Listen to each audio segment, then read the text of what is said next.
हम अपनी जान के दुश्मन को अपनी जान कहते हैं और मोहब्बत की इसे मिट्टी को हिंदुस्तान कहते हैं, हिंदुस्तान कहते हैं। दिखाई दे रहा है चाइना, अमेरिका, पाकिस्तान ये साजिशों का हिस्सा है, पर हम अपने घर का रोशनदान कहते हैं। और आप सब एक बार बोले भारत माता की।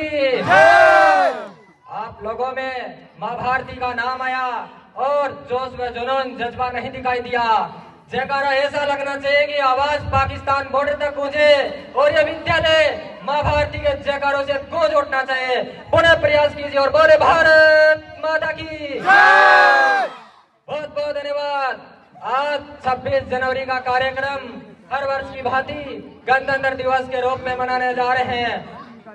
इस कार्यक्रम में उपस्थित टाटरमा पंचायत की युवा शक्ति, मंच पर विराजमान तमाम मेरे पंचायत के गणमान्य व्यक्ति और मेरे विद्यालय के लोकप्रिय प्रिंसिपल संगीता जी पवार आज किसी कारणवश नहीं पधारे हैं, उसका भी मेरे और टाटरमा पंचायत के सरपंच श्रीमान राकेश जी वर्मा और मेरे प्रिय गुरुजन और विद्यालय के समस्त विद्यार्थीगण आप सबको इस गणतंत्र पावन पर्व की हार्दिक शुभकामनाएं एवं बधाई देता हूं। ये 75वां गणतंत्र दिवस मनाया जा रहा है और 75वें गणतंत्र दिवस के पावन पर्व पर आज मुझे इस मंच पर एक बोलने का शुभ अवसर मिला है। तो आप लोगों के सामने प्राचीन भारत से लेकर मध्यकालीन भारत, आधुनिक भारत और वर्तमान भारत के उदाहरणों को स्पष्ट करते हुए कुछ मेरे विचार आप लोगों के सामने साझा करना चाहता हूँ। आज के दिन 26 जनवरी 1950 को इस भारत देश का संविधान लागू हुआ था और दुनिया का सबसे बड़ा एवं लिखित संविधान माना जाता है। और 15 अगस्त 1947 को भाइयों ये देश को एक लंबे संघर्ष के बाद आजादी मिली थी।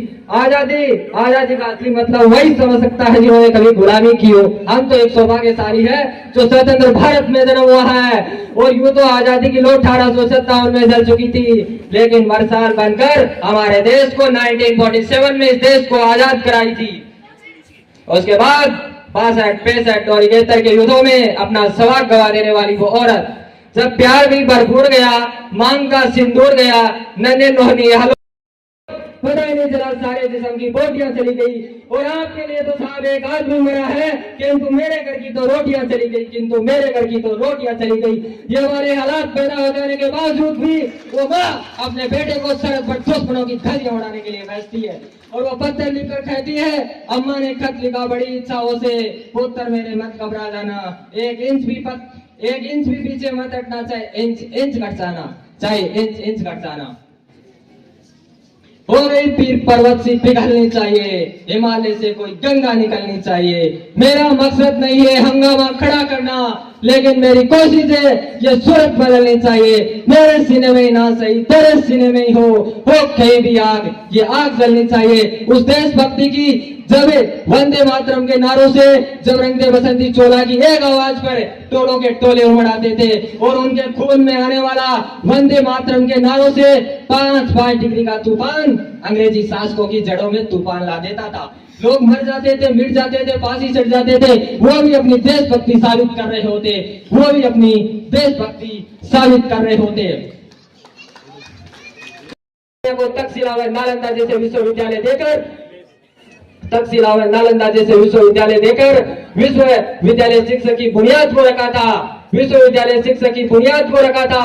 और आज विश्व के 100 सर्वश्रेष्ठ विश्वविद्यालयों में हमारा एक भी विश्वविद्यालय खड़ा नहीं हो पाया, एक भी विश्वविद्यालय खड़ा नहीं हो पाया। आज हमारे पास अनेक प्रकार के IIT, IIM और NIT जैसे शिक्षण संस्थान है। दूसरी तरफ देश के बेरोजगारों को, देश के युवाओं को बेरोजगारी की जमात में खड़ा करने के लिए सर्व शिक्षा अभियान का झुंझुना पकड़ा दिया जाता है। सर्व शिक्षा अभियान का झुंझुना पकड़ा दिया जाता है। कहा जाता है कि हम दुनिया के सबसे बड़े लोकतंत्र में जीते हैं जहां हिंदू पैदा होते हैं, जहां मुस्लिम शिक्षा। किंतु मेरे विचारों में ना हिंदू की आवश्यकता है ना मुस्लिम की आवश्यकता है।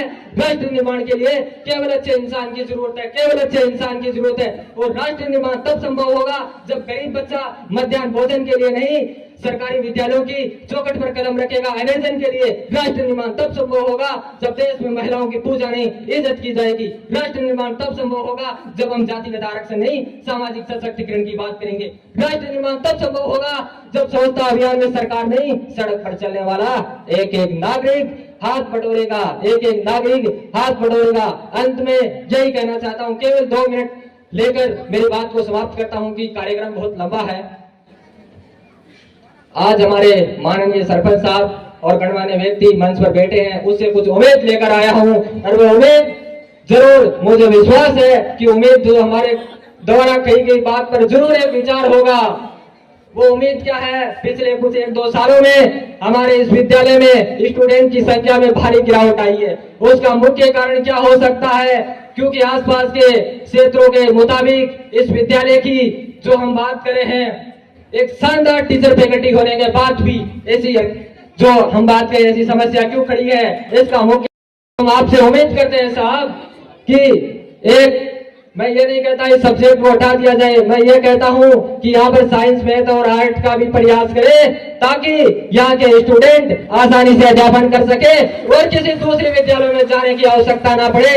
और हम मजबूती के साथ कहते हैं कि एक बार स्टूडेंट से मैं कहना चाहता हूं कि आप और हमारे सीकर जाने वाले रास्ते पर कुछ पानी बढ़ता है तो उसे भी गणमान्य व्यक्तियों से बात करता हूं, मैं कहता हूं कि जरूर उन पर विचार करें। और इतना ही कहना कौन बोले हैं इस भारत देश के, क्योंकि सारे जहां से अच्छा हमारा ये हिंदुस्तान। जय हिंद, वंदे मातरम।